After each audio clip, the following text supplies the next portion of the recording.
Lee Hsien Loong, Prime Minister of the Republic of Singapore, honorable members of your delegation, Kenya government officials, distinguished guests, I take this opportunity to welcome my brother, Your Excellency, and your delegation to Kenya.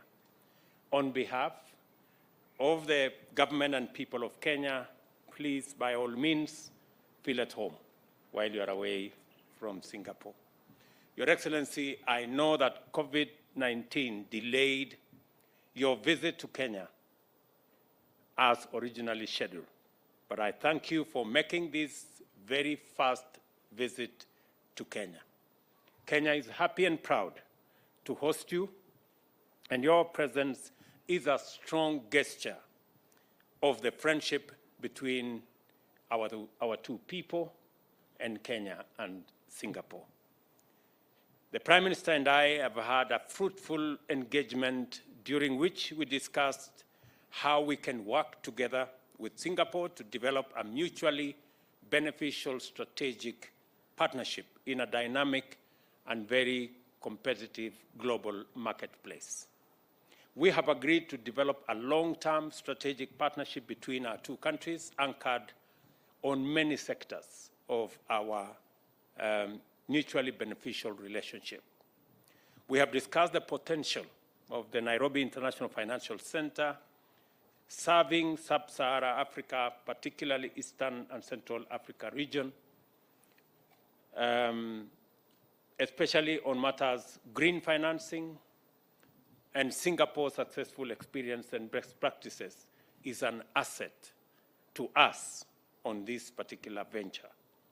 I have noted also that Enterprise Singapore has already opened offices in Nairobi, and I have committed to Prime Minister that the government of Kenya is going to work with Enterprise Singapore to make sure that they have what it takes to build the necessary networks and partnerships between private sector companies in Kenya, private sector companies in Singapore, and to ensure that we exploit the full potential of trade, business, and investment between our two countries. Digitization of the economy and government services in all sectors is an enabler for our bottom-up economic transformation agenda. We want to run an efficient and paperless economy and society.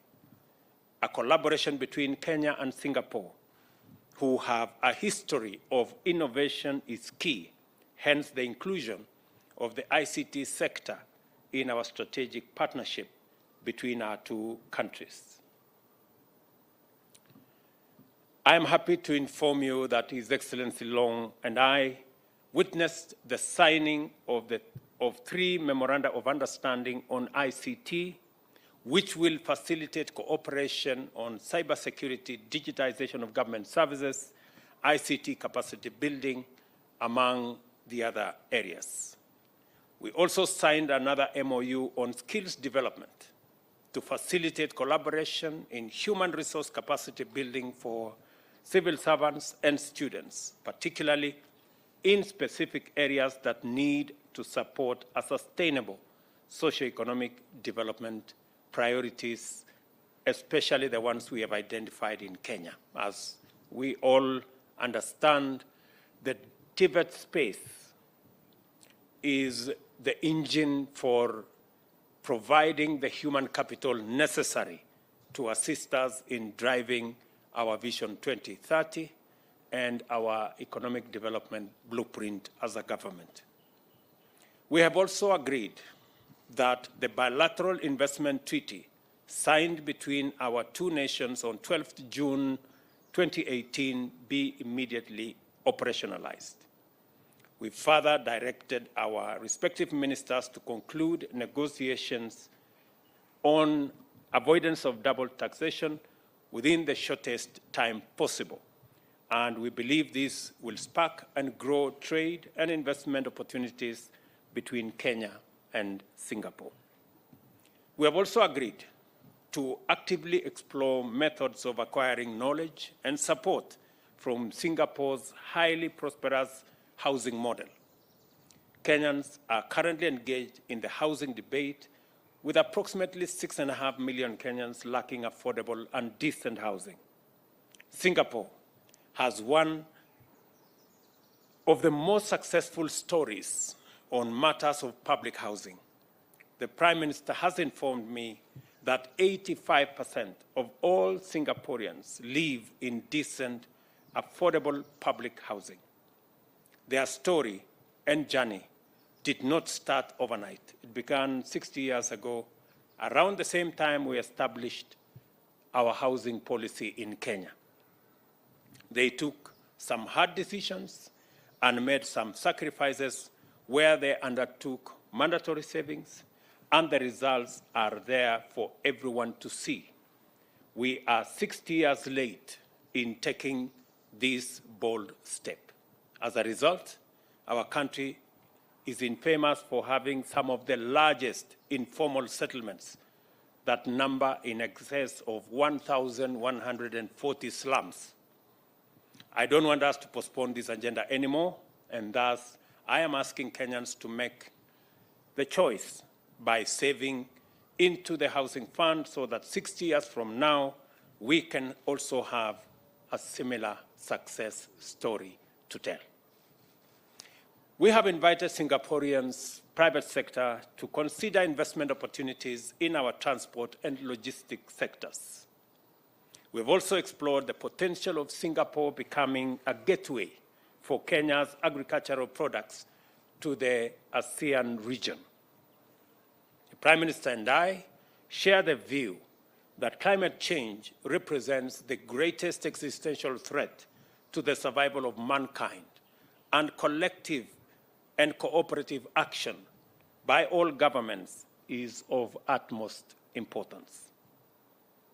It is for this reason that I shared the objectives of the forthcoming Africa Climate Summit, which Kenya will host in September this year. The summit will cohere a common African position for COP28, including an articulation of climate finance and climate investment solutions for climate change action. This will propel the continent from a passive victim to an active participant in climate change solutions. Prime Minister Long has expressed his support for us having concurrent positions on matters climate change, because they, as well as us, face the same threat in equal measure. On this urgent issue of climate change, our ministers have signed an MOU on carbon credit collaboration, which provides a framework for the trading of carbon credits between our two countries in line with the stipulation of the Paris Agreement. The agreement also provides for the exchange of information, knowledge, best practices, and capacity building on carbon credits, plus collaboration on projects which will reduce greenhouse gas emissions. Prime Minister Long and I also agreed on the urgent need to reform both the global peace and security infrastructure, as well as the multilateral financial architecture, to ensure that these institutions are equitable, fair, and fit for purpose in responding to multifaceted global challenges. Kenya and Singapore will continue to work closely on areas of mutual interest, and we have shared with His Excellency Prime Minister Kenya's contribution to regional peace initiatives. Additionally, I shared Kenya's position on the need to reform the UN Security Council to make it much more inclusive and reflective of the current global order and dynamics. It is important for like-minded countries like Kenya and Singapore to support common positions. On the status of the UN office in Nairobi, Prime Minister Long and I agreed that the renovation and expansion of facilities to match other UN offices globally is a welcome development. The upgraded facility will accommodate at least 9,000 conference delegates at any meeting, and Singapore will work with us, especially in the upcoming UN Assembly, where discussions on these facilities' improvement will be held at the UN in New York. In conclusion, Prime Minister Long and I committed to having an annual high-level meeting consultation on our collaboration in financial services and ICT sectors. The financial sectors will focus on climate financing, while ICT will center on digitization of the economy, including raising the capacity of micro, small, and medium enterprises to make them much more efficient and incorporate them into the formal economy. These core areas form the basis of our strategic partnership for the benefit of the people of Singapore and the people of Kenya. Your Excellency, once again, on behalf of the people of Kenya, I am truly grateful that you found time to visit us, and I have responded to your request that early next year, by God's grace, I will make a visit to Singapore. Thank you very much and welcome.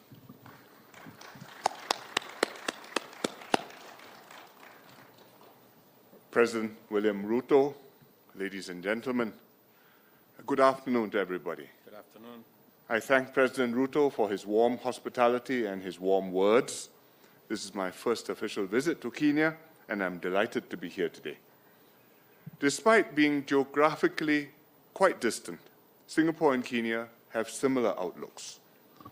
Our peoples share similar aspirations, such as inclusive growth, a high standard of living, ethnic and religious harmony, and good housing, healthcare, education. We share similar views on the challenges faced by the Global South. We both worry about growing geopolitical tensions, rising protectionism, threats to the multilateral trading system, inflation, pandemics, and climate change. We agreed that it was important that countries continue to work towards building linkages in the digital economy, cooperating on food, energy security, and sustainable development. The President and I reaffirmed the warm and long-standing relations between Singapore and Kenya. 2 years ago, we celebrated our 30th anniversary of diplomatic relations, and our two countries cooperate and exchange experiences in areas such as governance, public service administration, urban planning, and livable cities. Our economic cooperation has been growing. Kenya is one of Singapore's important trading partners in sub-Saharan Africa. Despite COVID, bilateral trade in 2021 increased by almost a quarter year on year. Several Singapore companies are operating in Kenya in a variety of sectors: shipping, logistics and port management systems, agribusiness, hospitality and fintech solutions, amongst others. A delegation of Singapore companies is in Nairobi. They came with me to pursue opportunities for investments and partnerships with Kenyan companies. Our two countries also collaborate well in multilateral fora. President Ruto and I reaffirmed our shared commitment to multilateralism and a rules-based global order. Singapore and Kenya agreed to continue our cooperation at the UN and other multilateral co-organizations and to cooperate on UN reform to enhance its effectiveness. We discussed new areas of cooperation, first on information and communication technologies. We just signed an MOU in this area, which will allow both sides to exchange best practices and knowledge in ICT and promote talent development and innovations. The MOU will also facilitate and strengthen strategic cooperation in cybersecurity. Secondly, on climate change, we signed an MOU in carbon credits collaboration under Article 6 of the Paris Agreement, and this will encourage, develop, and facilitate collaborative carbon credit projects of mutual interest. International collaboration, such as this agreement between Singapore and Kenya, is critical to promoting global climate action to achieve the goals of the Paris Agreement. Third, on human capital development, Both our countries placed heavy emphasis on nurturing talent. The MOU on skills development will encourage closer technical cooperation between both countries in areas such as leadership and governance, education, and digitalization. And this will take place through knowledge exchange, capacity building courses, and other cooperation. There is great potential to expand our bilateral cooperation. Kenya's strategic location serves as a gateway for Singapore companies into East Africa. Likewise, Singapore can serve as a gateway for Kenyan companies into Southeast Asia. I welcome the ratification of the Bilateral Investment Treaty and the President's commitment to settle the avoidance of the double taxation agreement between our two countries as soon as possible. These moves send a strong positive signal to businesses and provide clarity and assurance on the cross-border transactions and investment. I look forward to working with President Ruto and his government to bring our bilateral relations to even greater heights. I'm very happy that the President has accepted my invitation to visit Singapore, and I look forward to receiving him before too long, and if all goes well, early next year. Thank you very much. Thank you, Your Excellencies. We have a few questions from the journalists. Kindly identify yourself and who you are addressing the question to. Thank you. And the media house you represent. Good afternoon, Prime Minister, President Ruto. I'm Geraldine from CNA. I would like to ask what you think Kenya's value is to Singapore in terms of not just business and trade, but also expanding Singapore's diplomacy in Africa. Well, economics is, of course, a very important part of any two countries' relations, and between Singapore and Kenya, as I explained, we have good economic ties and they are growing. But Kenya is also a very important country in Africa. In East Africa particularly, it has a key role, not just as the hub and a base from which we can extend our reach to the rest of East Africa, but also a role in the region's security and stability. And Singapore has goodwill in Africa and in Kenya. We have many friends here. It goes back a long way. In fact, in 1964, when we were in Malaysia, Mr. Lee Kuan Yew visited Africa on a tour, and Kenya was one of the countries which he came to, and he called on President Jomo Kenyatta. And we've maintained those ties since, and it is important to Singapore that we cultivate friends and partners all over the world, because in the global scheme of things, we are all quite small countries, and small countries need to make common cause with one another on issues which concern us all, whether it's a pandemic, whether it's climate change, whether it's nuclear non-proliferation, or the sanctity of the UN Charter and the inviolability of international borders, which was what was at stake when Russia invaded Ukraine. And therefore, it's important for me to visit Kenya and to be in Africa and to show that this is important to us and that we would like to develop our relations with our friends further. Okay. Next question. Prime Minister Lee and President William Ruto, I'm Sydney Chazima from NTV. My question goes to the seemingly trade imbalance between Kenya and Singapore, in that Kenya exports around $10 million to Singapore, and Kenya imports around 130-something million US. Is there any sort of agreement between the two countries to bridge that gap? Thank you. We have not focused on this. We want to expand our economic relationship. We would like to develop the trade. And we want both Kenya's exports to Singapore and Singapore's exports to Kenya to grow. I think whether it's $10 million or $190 million is both still relatively small and very small compared to what it could be and what we should make them. And I think our focus should be to grow the trade and to do it in a way which Kenyan companies can benefit and Kenyan consumers can benefit And likewise, in Singapore, Singapore companies see new business opportunities, and Singapore consumers see new sources of fruit, vegetables, tourism, flowers, so many things which Kenya provides. I agree with Prime Minister Lee. Part of the agreements that we have signed today, whether it's the bilateral investment treaty and what we are working on the avoidance of double taxation, are part of the instruments that we will leverage on to encourage the private sector investment and trade between our two countries, so that what Prime Minister Lee rightfully describes as very low trade volumes, we can be able to scale our trade, scale our investment, and begin the journey to leverage the imbalance between our trade. And secondly, it is a clear signal to us in Kenya that we need to do more about our exports. As we are all aware, our exports as a percentage of GDP came down from 28% to 10%. It is the reason why we are expanding our county industrial and aggregation centers.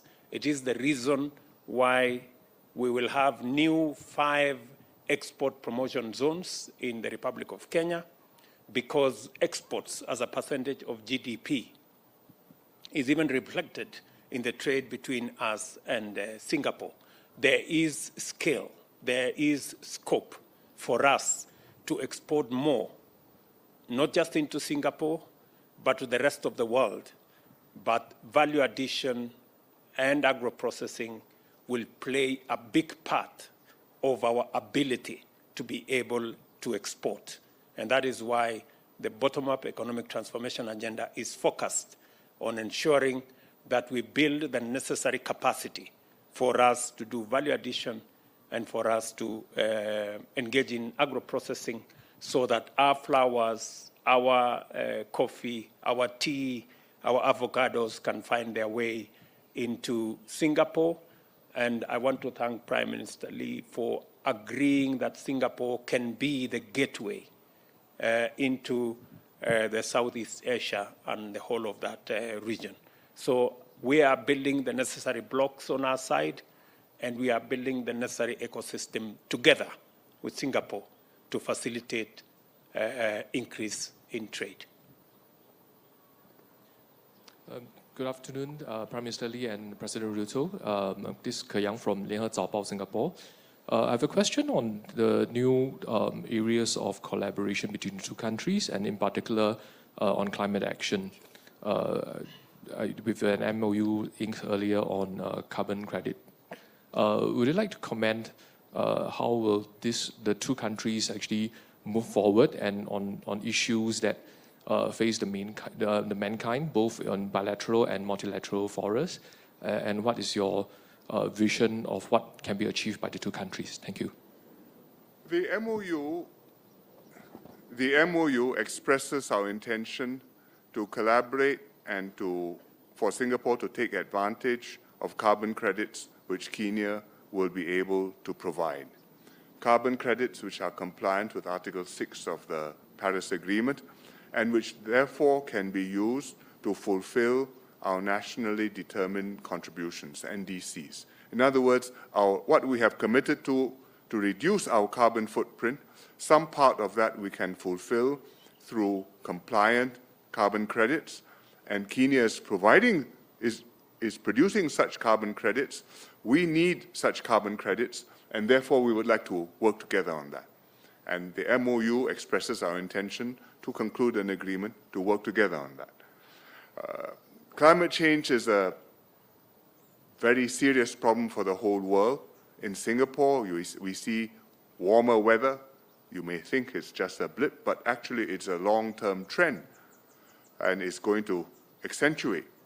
In Africa, in Kenya, we also see extremes of weather, extremes of drought and of floods. And it's existential because human beings, cattle, wildlife, all are threatened when the climate gets extreme.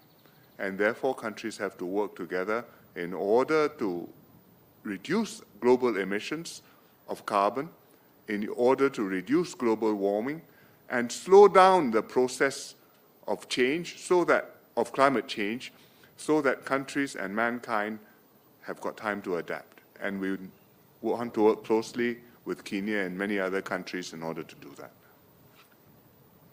I think precisely what Prime Minister Lee has said, that if there is one phenomena that is urgent and that poses an existential threat to humanity, it is climate change.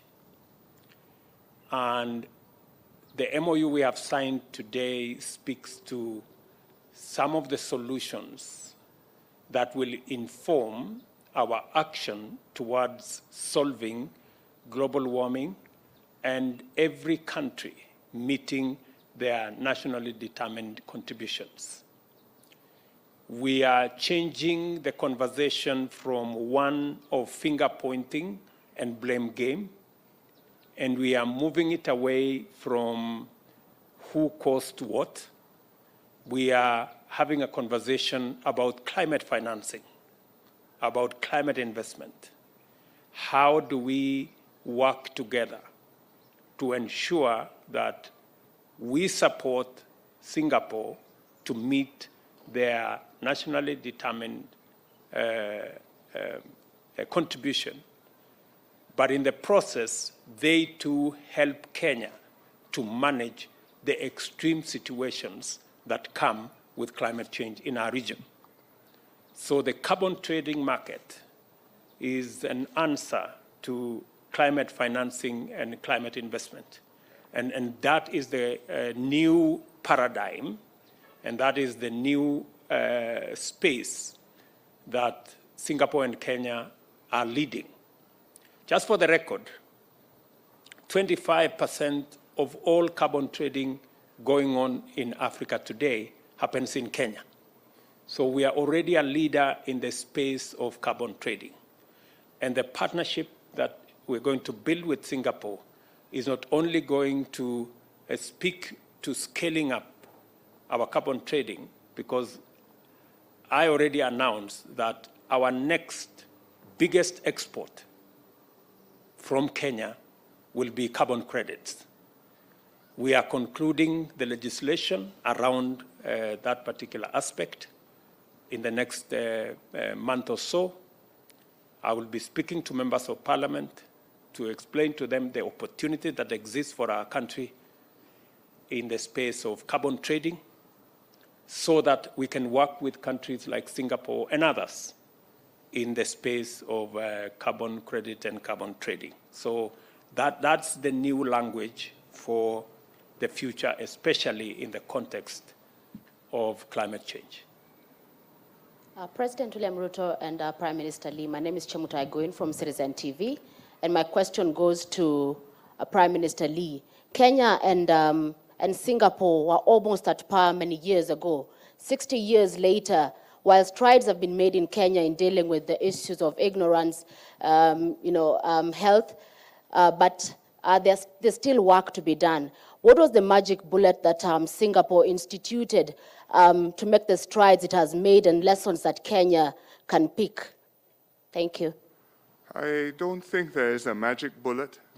I think it depends on circumstances, on the history, as well as on the environment which you find yourselves in, and what you're able to mobilize from the population in response. We are a very small country. The land area is very small, 700 square kilometers.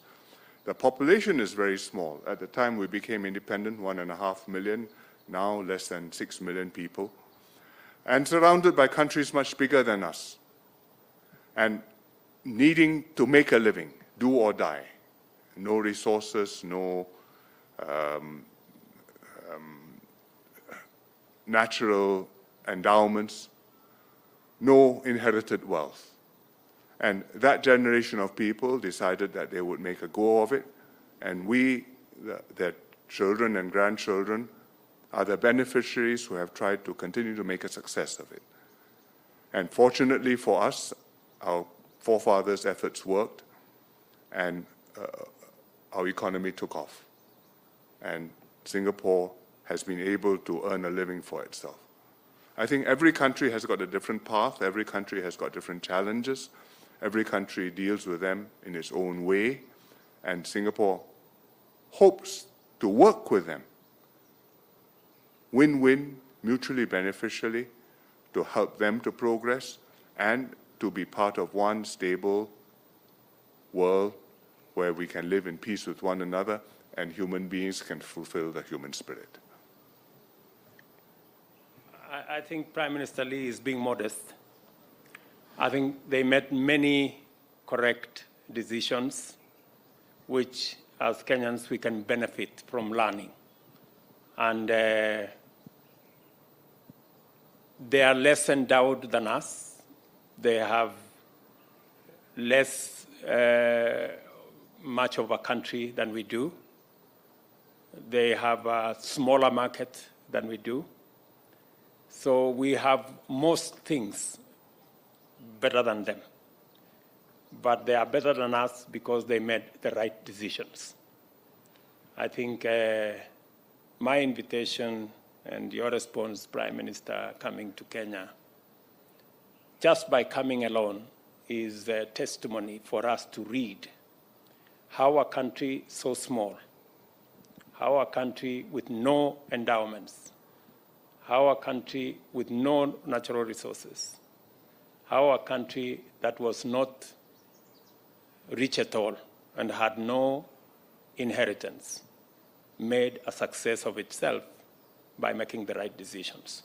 If there is one lesson we will learn from you as Kenyans, is to make the right decisions, however difficult they may be, because we can see in Singapore what right decisions can make of a country. Thank you. Thank you very much. The Excellencies now proceed for a luncheon. Thank you very much indeed. Thank you. The respective delegations will be guided shortly.